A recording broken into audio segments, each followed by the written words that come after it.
കേരളത്തിന്റെ വ്യവസായ രംഗം മാറിയത് പ്രതിപക്ഷ നിലപാടിന്റെ കൂടി ഫലമെന്ന് മുസ്ലിം ലീഗ് ദേശീയ general secretary P K Kunhalikutty. Keralam വ്യവസായ സൗഹൃദമാക്കാൻ എന്നും UDF ഒപ്പമുണ്ടായിരുന്നു.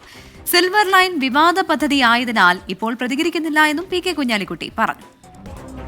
ഞങ്ങളുടെ റെക്കോർഡാണ് കേരളത്തിന്റെ ഇൻവെസ്റ്റ്മെന്റ് ഫ്രണ്ട്ലി ആയിട്ടുള്ള റെക്കോർഡ്. യഥാർത്ഥത്തിൽ കേരളത്തിൽ എന്തെങ്കിലും അറ്റ്മോസ്ഫിയർ പെർസെപ്ഷൻ മാറ്റുന്ന കാര്യത്തിൽ പുതുതായിട്ടുണ്ടായിട്ടുണ്ടെങ്കിൽ അത് കേരളത്തിലെ പ്രതിപക്ഷത്തിന്റെ സഹകരണം കൊണ്ടാണ് ഏറെ ഉണ്ടായത്. സൗഹൃദ അന്തരീക്ഷം ഉണ്ടാക്കാൻ പ്രതിപക്ഷത്തിന്റെ പിന്തുണ ഉണ്ടാവും.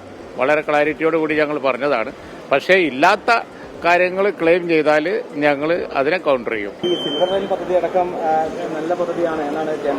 അല്ല, അത് നമുക്ക് പിന്നീട് ഡിസ്കസ് ചെയ്യാം. അതൊരു കോൺട്രവേഴ്സ്യൽ പദ്ധതിയാണല്ലോ. അപ്പൊ അവകാശവാദങ്ങൾ ഇപ്പോഴേ ഉന്നയിക്കപ്പെടുന്നുണ്ട്. പക്ഷേ എങ്ങനെയാണ് ആയിരുന്നാൽ പോലും കേരളം ഒരു വലിയ നിക്ഷേപ സൗഹൃദമായിട്ടുള്ള ഒരു സംസ്ഥാനമായി മാറണം. ഒരുപാട് നിക്ഷേപങ്ങൾ ഇങ്ങോട്ടേക്ക് വരണം, കൂടുതൽ ആളുകൾ വരണം, ഇവിടുത്തെ ടൂറിസവും അതുമായി ബന്ധപ്പെട്ട് വികസിക്കണം എന്നാണ്. നല്ല ഭംഗിയുള്ള നമ്മുടെ കേരളം നമ്മൾ മാത്രം കണ്ടാൽ പോരല്ലോ, ഒരുപാട് ആളുകൾ നിന്ന് വന്നവരുടെ ആ ഇംപ്രഷൻ ഉണ്ടല്ലോ. അവർ പറയുന്ന ഇന്നലെ ആ ഒരു വേദിയിൽ കേന്ദ്ര സംസ്ഥാന സർക്കാരുകൾ എന്ന ഭേദമില്ല, ഭരണ പ്രതിപക്ഷ ഭേദമില്ല, അപ്പൊ എല്ലാവരും തോളോട് തോൾ ചേർന്ന് നിൽക്കുന്ന ഒരു സംസ്ഥാനം എന്നുള്ളൊരു ഇമേജാണ് നമുക്ക് അതിലൂടെ ഒക്കെ അവർക്ക് കൊടുക്കാൻ സാധിച്ചത്. അപ്പോൾ അത് അങ്ങനെ തന്നെ പോകട്ടെ. ശരിക്കും പറഞ്ഞാൽ പ്രതിപക്ഷവും ഒരു അഭിനന്ദനം അർഹിക്കുന്നു, അതുപോലെ കേന്ദ്ര സർക്കാരും അഭിനന്ദനം അർഹിക്കുന്നു. എല്ലാവരും ഒന്നിച്ചു പിടിച്ചു കഴിഞ്ഞാൽ നമുക്ക് എവിടെ എത്തിച്ചേരാൻ പറ്റാത്തത്.